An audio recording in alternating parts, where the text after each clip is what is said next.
Hello, you're on Hit the Ropes Radio. Hey, what's going on, guys? This is Truth Martini. Hey, what's going on, Mr. Martini?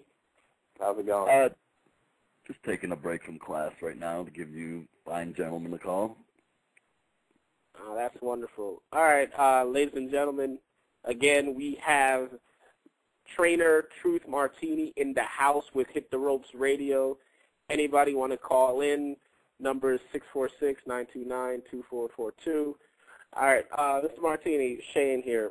Could you give a rundown of several wrestlers that the listeners out there might have heard about that you trained?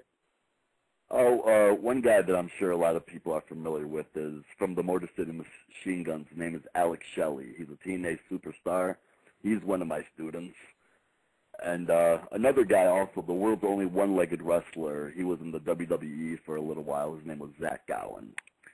And then so that covers WWE, TNA, and also Ring of Honor superstar Jimmy Jacobs. He's another one of my students. And yeah, are you familiar with all three of those guys? Yeah, definitely, yes. I mean, I'm a big Motor City Machine Guns fan, and I think it's a travesty that they haven't won the tag team title in TNA yet. So, I'm happy to know that you trained Alex Shelley. Oh yeah, for real. Yeah, I'm very proud of Alex Shelley. He's done well for himself. I mean, when he first came to the school, it was around the end of 2001.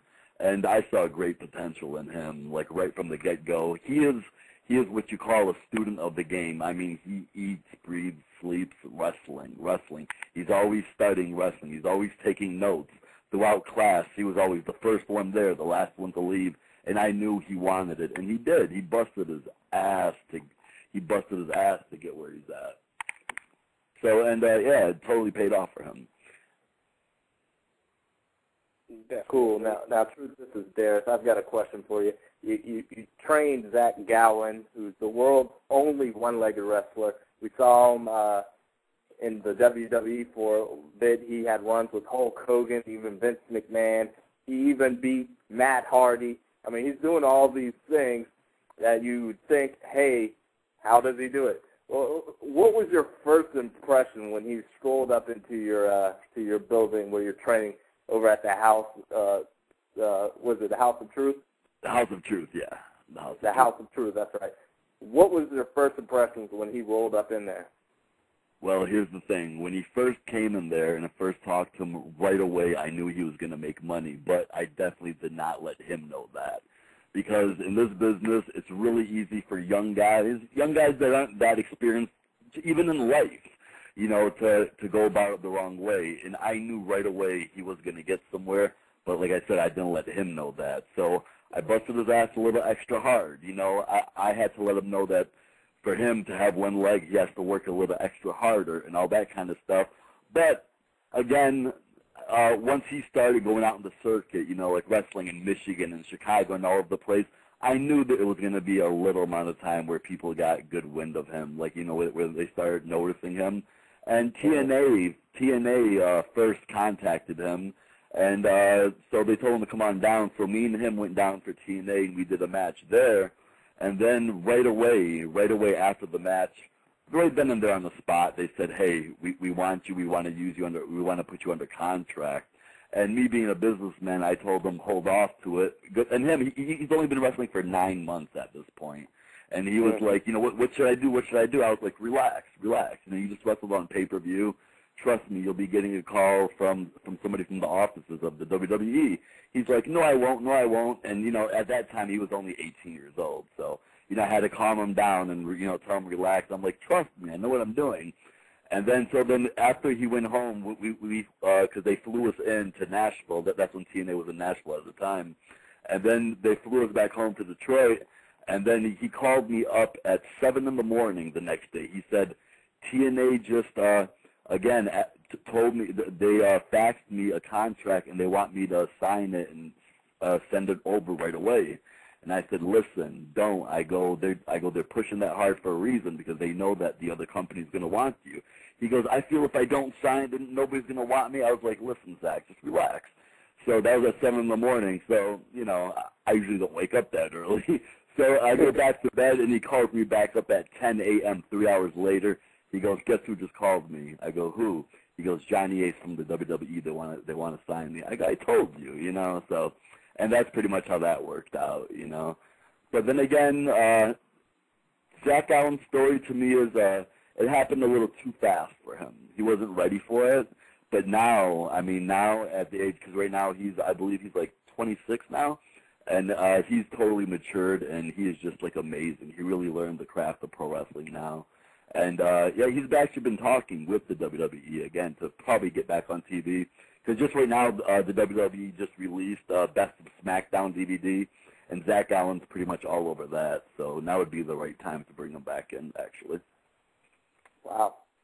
I was going to ask you if, you know, if it was just a novelty thing and did he reach as high as he could go? You know, we've seen, you know, did people, you know, what is his reaction that he gets? Does he get more, you know, that it's impressive or more that it's just some kind of gimmick, you know, somewhere to that notion? What are the reactions that he's getting? The reaction from the fans, you mean? Yeah. Yeah. Well, here's the thing. Like, when he was on TV at the time, it was 2003. So, you know, that was a little bit ago. So even the new generations of fans that have never seen him before, even if they've never seen him on the WWE and they have no idea who he was, even when he does shows now, they announce him and he comes out there and people are like, all right, who's this guy? And then as soon as he takes his prosthetic leg off, and the people are, I sit behind the curtain and I watch the people's faces. As soon as he hits his first drop kick, our first move, I mean, they cannot believe what they've just seen, and they just lose their minds out there. So I think a lot of people think that it's very, very, very impressive. Plus, he visits hospitals a lot and talks to other handicapped kids, and I don't know a better way to inspire kids that are in wheelchairs or in the same situation that he is, where they can watch somebody else, another handicapped kid out there doing what he's doing. I think that motivates a lot of people. I think he's touched a lot of lives, actually.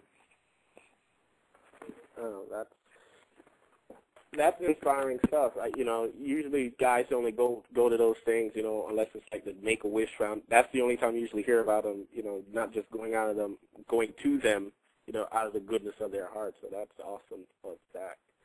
Oh, yeah. Now, could you explain like how your training, what your training method is, and how your classes normally run?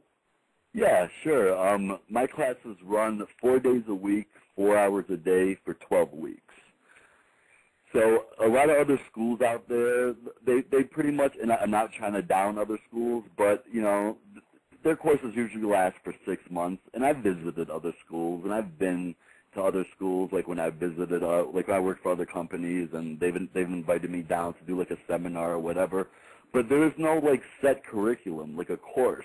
Basically, like when they get there, and like not everybody's on the same level. Like I won't take like I said, 12 weeks. Everybody on day one starts fresh, and I know exactly what we're gonna do on day one. I already know ahead of time what we're gonna do on day 12. I already know ahead of time what we're gonna do on day 30.